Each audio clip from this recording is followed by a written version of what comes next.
Right. Good morning, everyone, and it's a huge pleasure to be here and have the opportunity to talk a little bit about NMR. And I'm going to split the talk.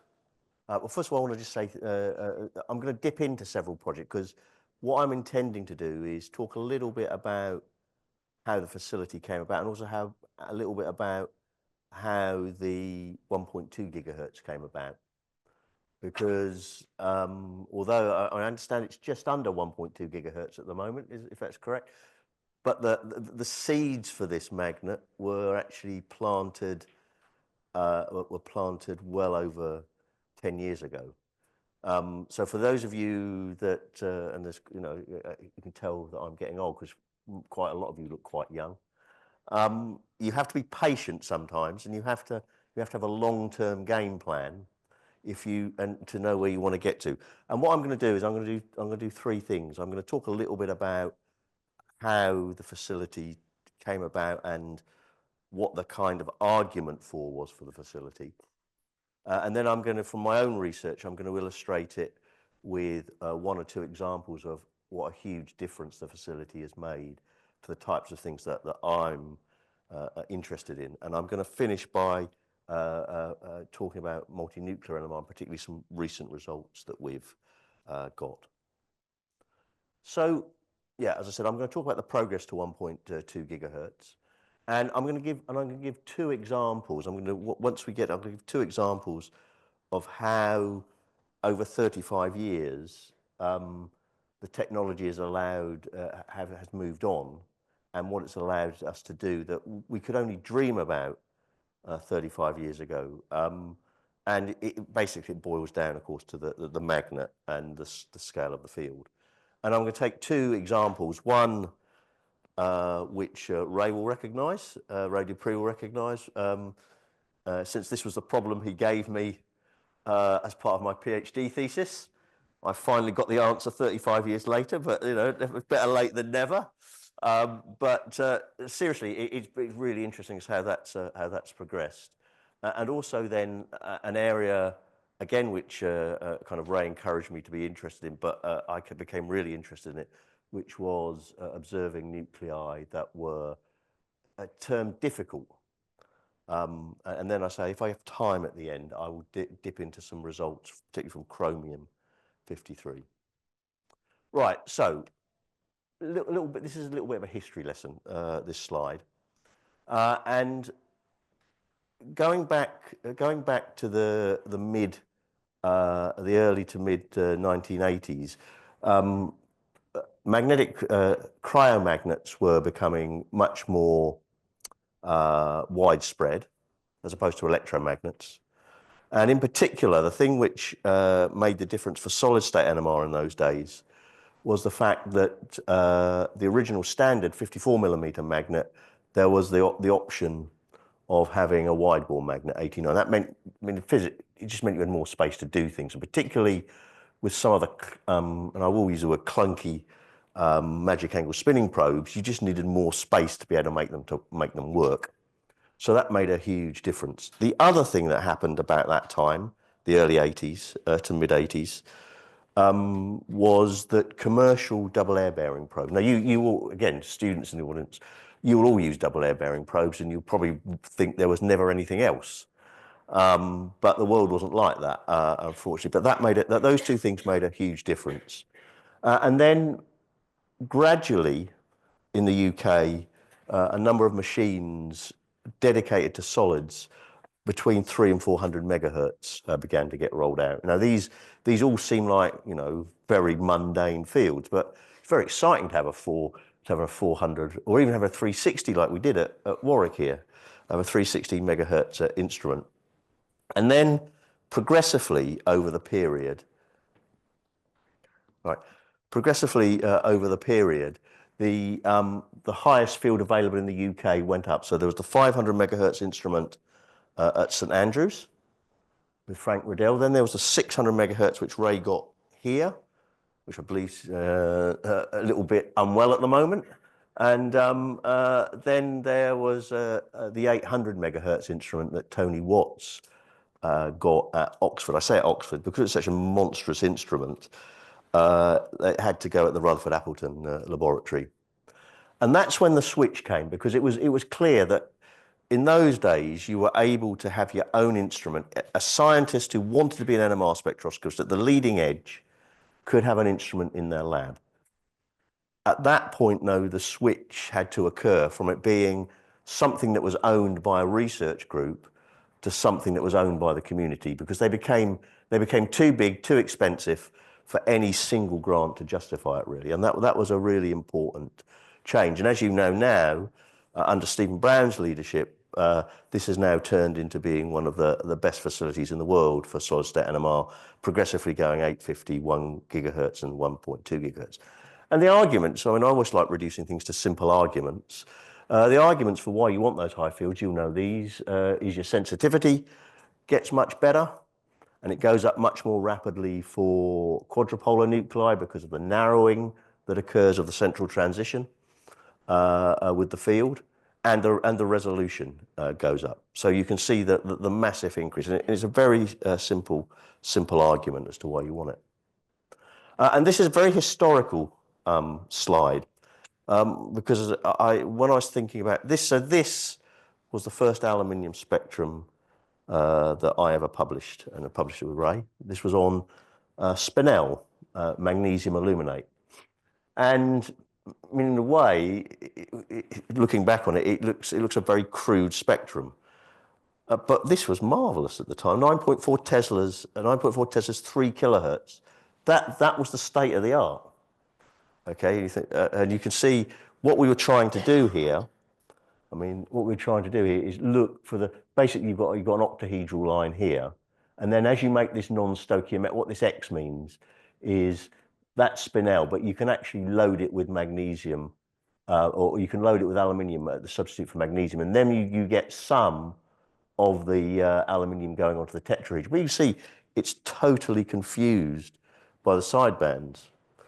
So it was quite tricky to know how much tetrahedral you got. And the other thing I wanted just to say, this is what you're used to. I now know these days you get something sort of a fraction of a millimeter across, and my mind boggles to think that you use them. But this is a double air bearing. The design hasn't really changed very much over 40 years. But that was a big switch, because that's what magic angle spinning probes used to look like. They were single air bearing, so you used to blow air over this single end of it, and that used to rotate the turbine. And the way you used to, sometimes they wouldn't spin, so you used to flick the end of them with your finger, probably against health and safety to do that today. But the problem was they could move this direction as well as that direction, basically. So they were much less stable than these, and that was typically a centimetre across there. So as they've got smaller. Now this is the background to where this is the genesis of the 1.2 gigahertz, because you can only answer, I'm going to ask a question of the audience, and you can only answer this question if you're under 25, okay? Which is, what is the connection between quantitative easing in the economy and 1.2 gigahertz?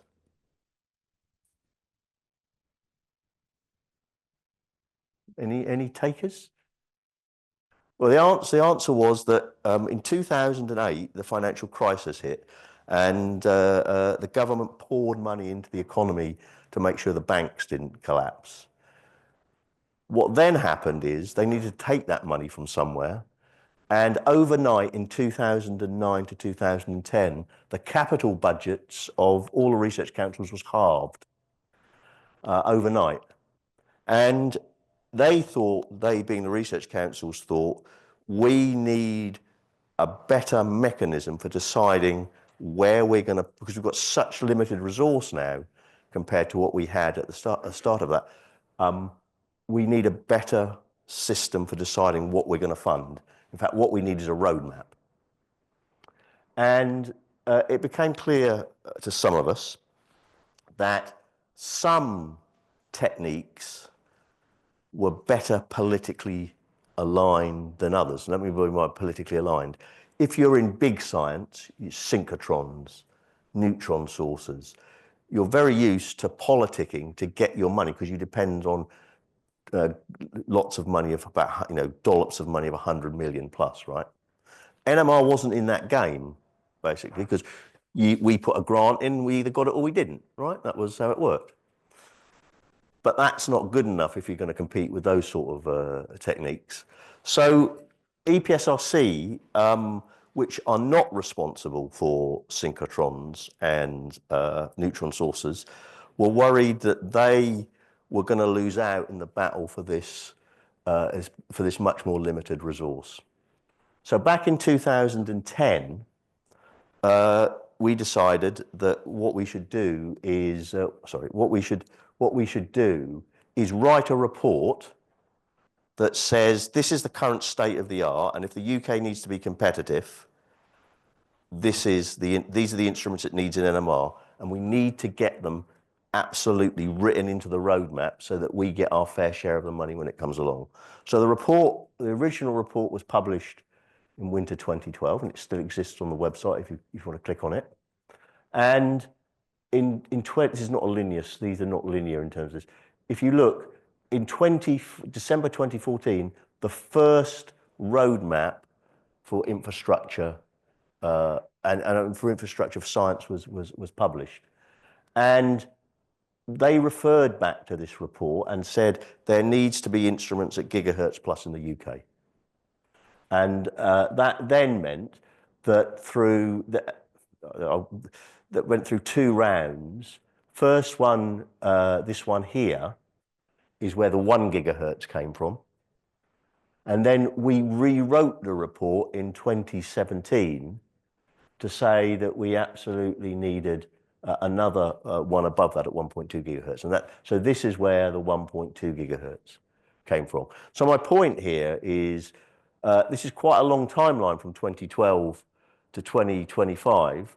But if you know where you want to get to, you have to start sometime planting the seeds quite early. And I'm delighted that it's come to fruition with the facility that it has. And this is just going back to 2017.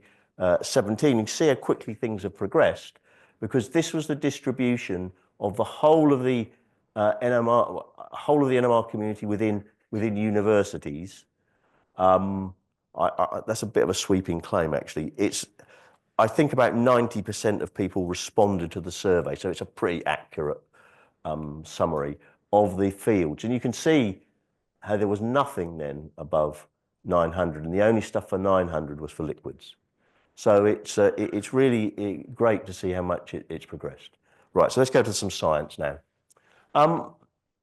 There are several reasons you want to go to high field. One is that it just allows you to see more nuclei at reasonable frequency. So here's the frequency at 600 megahertz or 14.1 teslas, and you can see you've got this long tail of nuclei, some of which you have now become much more observable. And the first illustration that I want, and this has always been my favorite piece of research, was going back to this problem of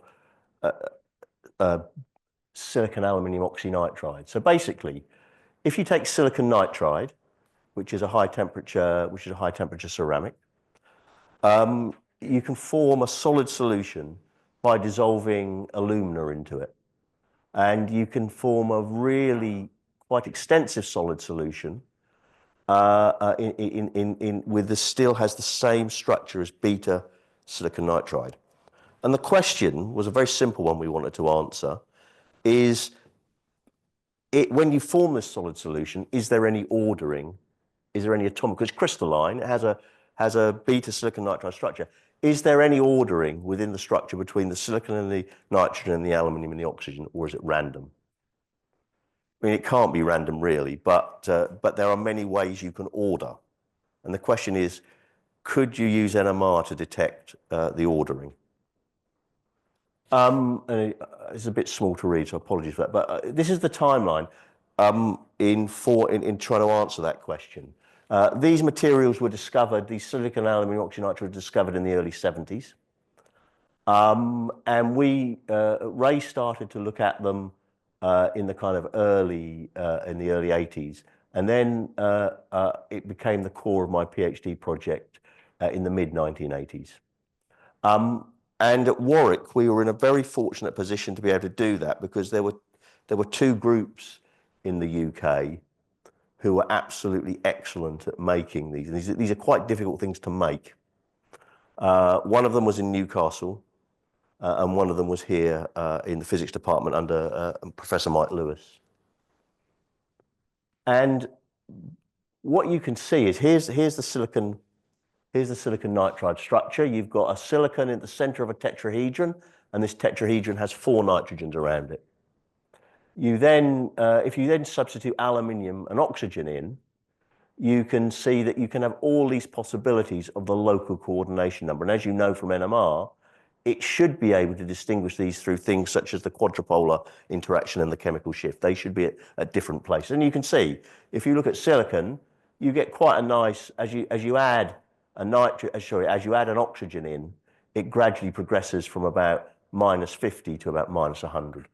So you get a nice progression across the line. The problem, though, is, and this is why it will come back to the high field, is that the aluminium, of course, experiences a quadrupolar interaction, and that quadrupolar interaction can be quite large. So if you're not spinning fast enough or you're at not high enough field, you don't see all of the aluminium in narrowed environments. So this was our spectrum back in 1988. And there's 2 things I want you to notice. What you can actually see is there are 2 key lines here. One that corresponds roughly to ALO4 and one that roughly corresponds to ALN4. Let's say 4 nitrogens, 4 oxygens. But the real point here is that you can see you've got some, compare C with E. You can see you've got some narrowed lines, but really you're only seeing a fraction of the aluminium because the bulk of it is not narrowing because you're not spinning fast enough and you're not at high enough field. And although the spectrum on the right as you're looking looks a bit cruder, this is a massive jump from 4.5 kilohertz, 9.4 Teslas to 16 kilohertz, 11.7 Teslas. Now these spectra, they look less resolved because they are less resolved because the narrower components are not there. But you're now seeing all of the aluminium here, approximately all of the aluminium. You're definitely seeing the majority of the aluminium, whereas in this spectrum, you're not. And so there's 2 things I should go back and say about this. Yeah, I should have said something on this slide. What you can then do is you can say what the local ordering is, but you can superimpose on that local ordering how the things macroscopically order. And you can go all the way from domains, channels, planes, and random. When we started this work, there was no model. And in fact, this thing that's called the domain model actually was proposed from here. This is what we proposed. We believe that you form domains. It was the only, so if looking back, this is hindsight. I think we overclaimed on the basis of the data. That doesn't mean it was wrong. In fact, it turns out it's right. But I think we pushed our luck to the limits on what you could definitely say from the data.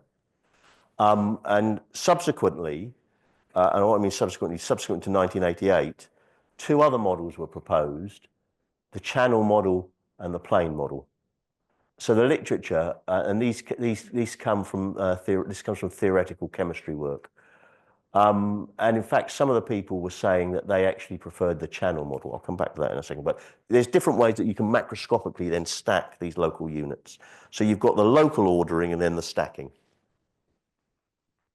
So yeah.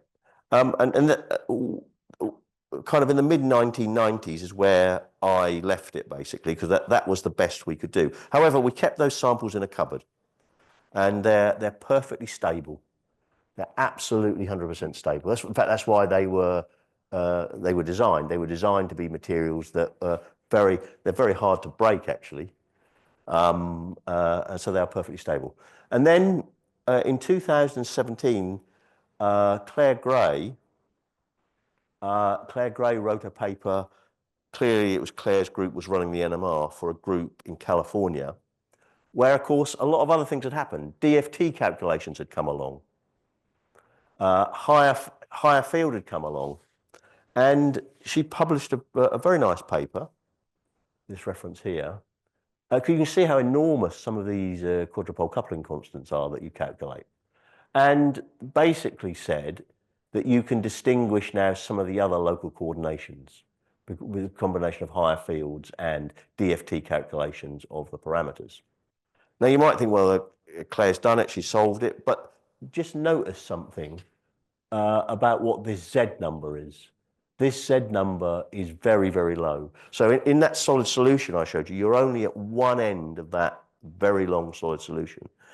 And of course, I had sitting in the cupboard still things with Z equals 4, not Z equals 0.125. And I thought, well, this is an interest, because this will first of all add a point in the sand compared to what Claire had done. And it will then, because we can go much further into the concentration range, we can actually say which of the models is true. So we should be able now to definitively say which of those models is true. So this was work that we did at Lancaster and on the facility here, combination of, and I want to thank particularly Valerie Seymour for all the work she did with me on this. And here's the unit cells that we've, here's the unit cells that,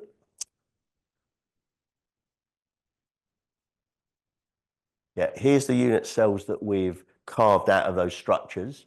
And these are the basis for the DFT calculations. So we've taken the channel model, the domain model. This is what some people call the Warwick model, and the cells that we've taken. And you can see that it can't be random, because the spectra tell you that you've actually got the silicon spectrum is dominated by nitrogen, the aluminium spectrum is dominated by oxygen, so it can't be random. That's the first point. The other thing it immediately tells you is it can't be the channel model, because the channel model only has these local coordinations, and it's clear you've got more coordinations there than that, okay? So it's now a direct competition between the plane model and the domain model. So you can then take all of the data together and say which is the most self-consistent set of data that tells you what the structure is. And although kind of a spectroscopist, we believe in the real power of spectroscopy, and of course that's correct, you should make sure you consider all the data. And one of the pieces of data is, can you model the actual cell parameter? Does the cell parameter change as you'd expect it to? Because of course you can calculate those with DFT as well. And the answer is that the domain and channel model both again, the domain and channel model basically fit. So you need to go to the spectroscopy. Here's the silicon spectrum. And you can see what this diagram shows here is that this is this black line is the full width half maximum of the spectrum, and what the dots are the calculations of the silicon chemical shift from DFT for the different environments and those different models. It's not really, it can't really distinguish between, again, the channel or the domain, the plane or the domain model. There's an outlier here. The silicon isn't a very good discriminator. It is a discriminator, but not a very good one. But now you can take the aluminium and you can run the aluminium, and you can see this is where the facility is coming into its own. This is, and I'm happy to talk about what this is saying. So this is the multiple quantum, the 3Q MAS on the aluminium. Here is the data at 700 megahertz. Here is the data at 20 Teslas. And you can see then, if you then calculate what the parameters are for the different sites, you get this. And the key here is then how you then model it onto the spectrum. So basically, here's the experimental spectrum, and you can then march through which of these looks, of course, you'd smooth this in a real material. You can see which of these is the closest, and it's absolutely clear that when you take all of that data together, the domain model is the closest. I think the key takeaway from this is it's taken a long time to get to a place where the spectra that you can really tell what's happening, and that's the beauty of the real high field that we've got here, is that you can now get really quantitatively accurate aluminium spectra, even with very big quadrupole coupling constants. The second topic I wanted to speak about is the whole vista that was opened up by looking at low gamma nuclei. Low gamma nuclei being nuclei with gyromagnetic ratios below nitrogen 15. And there's a whole range of really interesting nuclei in there: sulfur, calcium, zinc, magnesium. And again, at very low frequency, which they would be at say 9 Teslas, all of a sudden becomes really much easier to observe once you go to high frequency. So two examples, one very briefly and then one in more detail. Magnesium's a very nice nucleus, and there's a lots of things you can do with magnesium. I wanted to just basically show two examples of how things have come on in the same period of about 35 years. Here's a paper from 1988. And this is the first second-order quadrupolar line shape under magic angle spinning from magnesium, which we accumulated here at Warwick. It wasn't the first magic angle spinning spectrum because magnesium oxide is perfectly cubic. So you know there were several reports of MAS of magnesium oxide, but that's cheating. It's got no quadrupole moment, right? So I mean, I think the thing that is interesting is that you can see, but that was a struggle. That spectrum was a struggle. But you can see that magic angle spinning does narrow it at 8.45 Teslas. Then you leap forward. You leap forward then to what you can do at 20 Teslas, and look, you can get spectra, particularly under STMAS, where you can distinguish 4 sites using that technique. And this is in beta magnesium acetate, and there's no crystal structure for this compound. So actually, I tried to look it up because this paper is about 4 or 5 years old now. When the paper was written, there was no crystal structure for beta magnesium acetate. But the NMR, because you can do it at very high field, the facility has allowed you to pin down the number of magnesium sites in that crystal structure. And then an example, which again is probably my second favorite example, is calcium, spin 7/2. Interesting, although it's quadrupolar, the main structural indicator is the chemical shift. The CQs, the quadrupole coupling constants, don't vary that much they do vary, but not very much. It's got quite a big chemical shift range, actually, which means it's an interesting nucleus to be able to distinguish on the basis of chemical shift. And the example I want to illustrate there is in apatite. So apatite, the main mineral in bone, very important. And you can see here the increase in the resolution. And this is simply down to the reduction in the second order quadrupolar coupling constant. So if you tried to fit, it goes back to this point about pushing your luck, basically. If you wanted to, if I came to you with this spectrum and said to you, it's really these 2 lines, you could be skeptical. But once you go to 18.8, you can see, look, you've got really quite nice resolution between those. And in fact, you can tell which is which you can label, they're one-to-one in the structure, and you can tell which is which by doing a read-or experiment, because one of them's got a proton on it and one doesn't, and therefore you can tell from that. And I won't dwell on that because that's how you tell. Where this became important is in bone minerals. One of the most important things to understand is how do substitutions occur within bone minerals, and one of the most important substitutions within natural bone is magnesium. And the question is I like simple questions. The question is, if you substitute magnesium in the structure, does it go in randomly or does it go in with a preference for a particular site? Well, of course, because we can resolve the two peaks, what you can then do is you can then, as you substitute magnesium in, you can then fit this and you can actually show that it's the CA2 site that goes down, and it's absolutely definitive which site it's substituting. Which site it's actually substituting on.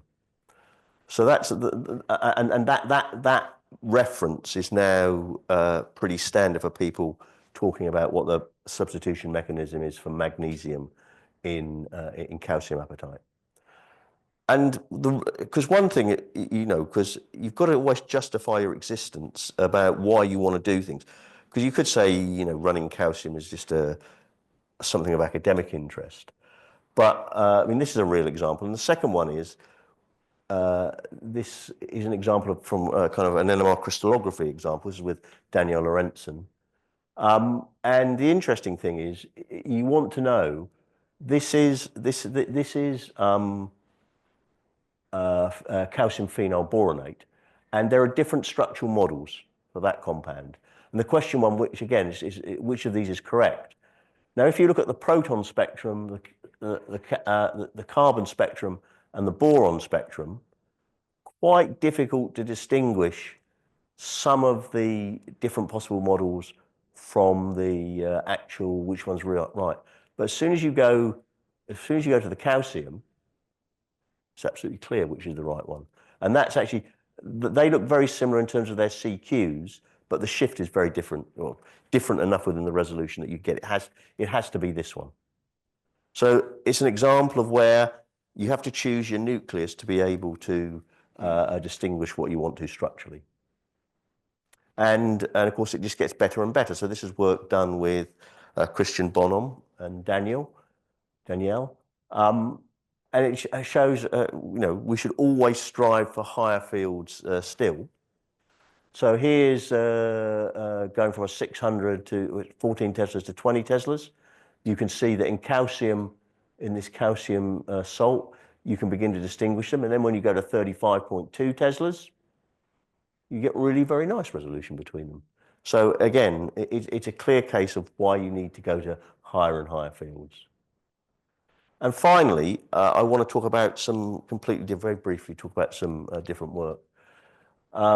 Because I've talked about going to higher fields, but there is a whole range of other types of NMR you can do in materials. And sometimes wide lines are very interesting. So this was some early work on zirconium NMR, 91ZR, where we simply stepped through the line doing a spin echo and recording the spin echo intensity. And you can see, you can easily distinguish between the different polymorphs of zirconium oxide, zirconia.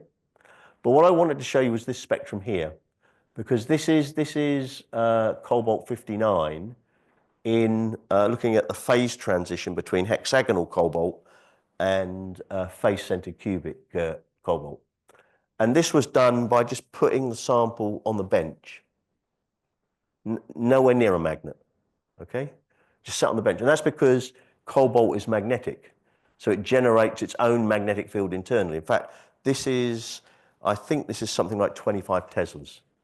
So inside the material is 20, and the difference between the electronic state in the face-centered cubic and the hexagonal cubic means that you've got, so these, this is what this frequency range is here. That's 8 megahertz. So you don't need to magic angle spin or anything, because the fields are so enormously different, and it's even better than that. You can actually look at the defects within the material, and that's very important in cobalt when it's used as a catalyst. And then finally, I want to talk about some more recent work that we published, I guess it's a year and a half ago now, on chromium. Chromium is a very fascinating nucleus. It's chromium-53, but chromium is an interesting element because it has a very wide oxidation state. It's stable, depending on the compound it's in, all the way from chromium-0 to chromium-6. And some of those also are magnetic states, so you get the internal field as well. If you look, it's 20 times more receptive than calcium, and its quadrupolar broadening is approximately the same as calcium. And I just want to, so here's what we did on quite a lot of the ferromagnetic materials in. Again, it's just sat on the bench, attached to the NMR spectrometer. So not your nice sophisticated, 0.5 millimeter MAS probe, just a probe. And you can see you get a whole range of nice chrome. This is exactly the same thing as I talked, chromium spectra by stepping through the field. This is chromium and chromium diboride. We think, well, more than think, we know this is the biggest night shift that's ever been measured. So that's a night shift is of course caused by the conduction electrons in the material. And you can see it has an absolute, and here's some nice quadrupolar line shapes that you can get from it as well. The key point here is it has an enormous shift range because of the change of the spin state of the chromium. And the reason we did this work is summarized in this slide. I don't have time here to go through the details of this, but basically what we wanted to do is to measure what's something called the spin stiffness. Now, the spin stiffness is an intrinsic quality of a material. The way to think about it is it's like a diffusion constant for magnetization to move through a material.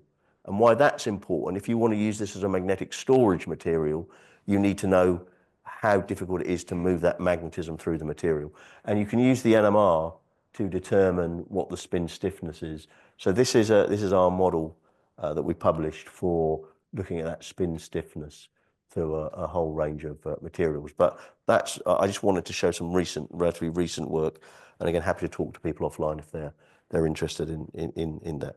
But with that, I hope I've shown a little bit about the background as to how far solid-state NMR's come. It's really great that the facility goes from strength to strength and keeps the UK highly competitive in the NMR field. And who knows, when some of you are coming towards the end of your career, what you're going to be able to do with NMR spectroscopy. Because if you'd have predicted, in fact, I should say one other thing. It was very interesting. If you'd have said we'd have been doing spectra at, getting on for middle 20 Teslas and spinning at hundreds of kilohertz, people would have said you're crazy. But do crazy things because they're very interesting. But anyway, thank you very much.